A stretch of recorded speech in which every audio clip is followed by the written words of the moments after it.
ઉત્તર પ્રદેશના સંભલમાં થયેલી હિંસાની ઘટનામાં આજે ન્યાયિક આયોગની ટીમ તપાસ કરી રહી છે। આ અંગે મુરાદાબાદ મંડળના કમિશનર અજનેય કુમાર સિંહે જણાવ્યું હતું કે તપાસ પંચના અધ્યક્ષ અને ટીમ ઘટના સ્થળે પહોંચી હતી।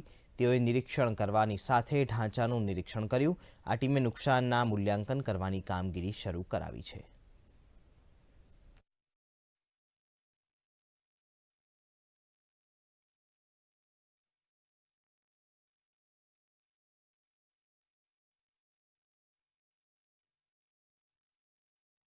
जो जांच आयोग जो शासन के द्वारा गठित है उसमें माननीय अध्यक्ष और माननीय सदस्य दो व्यक्ति यहाँ पर पहुंचे थे।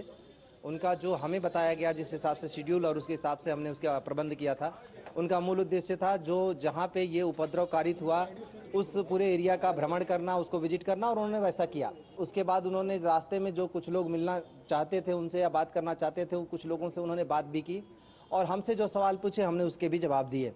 उन्होंने जो घटना थी जिस जगह पे खास तौर पे सबसे ज़्यादा उपद्रव हुआ था उस एरिया को भी देखा और स्ट्रक्चर का भी भ्रमण किया।